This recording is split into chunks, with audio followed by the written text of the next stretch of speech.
मुंबई महानगर पालिका समेत महाराष्ट्र के अन्य निकायों के चुनावों की पृष्ठभूमि में एक तरफ सत्तारूढ़ महायुति सरकार के घटक दलों के प्रमुख नेता मिलकर चुनाव लड़ने का दम भर रहे हैं, तो वहीं दूसरी तरफ महायुति में टकराव की खबरें भी अब लगातार सामने आ रही हैं, जिसकी वजह से महायुति में सब कुछ ठीक होने पर सवाल उठने लगे हैं।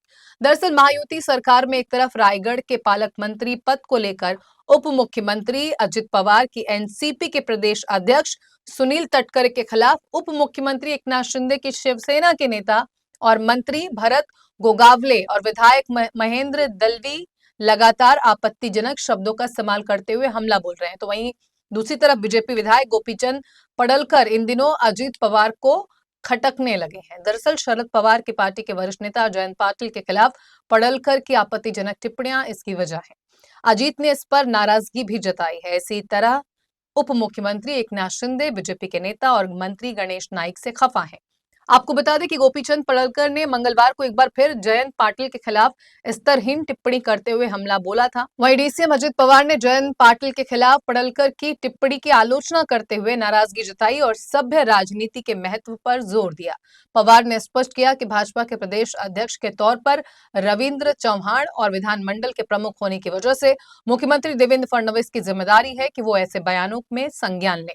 उन्होंने यशवंतराव चौहान का उदाहरण देते हुए कहा कि महाराष्ट्र की राजनीतिक परंपरा लोगों के साथ सम्मान पूर्वक व्यवहार करने की रही है। दूसरी तरफ बीजेपी के वरिष्ठ नेता एवं कैबिनेट मंत्री चंद्रकांत पाटिल एक बार फिर से पडलकर के समर्थन में खड़े नजर आ रहे हैं।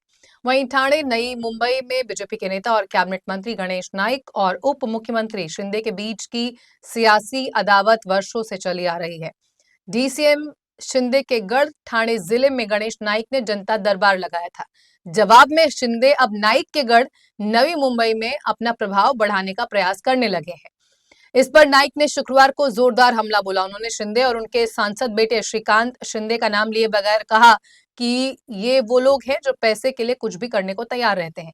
यदि गलती से सत्ता इनके हाथ में चली गई तो नवी मुंबई का सर्वनाश तय है। मंत्री नाइक ने आगे कहा कि गलत मार्ग से मनी लॉन्ड्रिंग के जरिए आने वाला पैसा मुझे नहीं चाहिए। मुझे वो पैसा नहीं चाहिए जिसकी वजह से प्रवर्तन निदेशालय या मनी लॉन्ड्रिंग वाले मेरे पीछे लगेंगे। इसी के साथ उन्होंने तंज कसते हुए कहा कि मनी लॉन्ड्रिंग करने वाले कई लोग मेरे दोस्त हैं। फिलहाल उनकी टिप्पणियों से शिंदे बेहद नाराज हैं।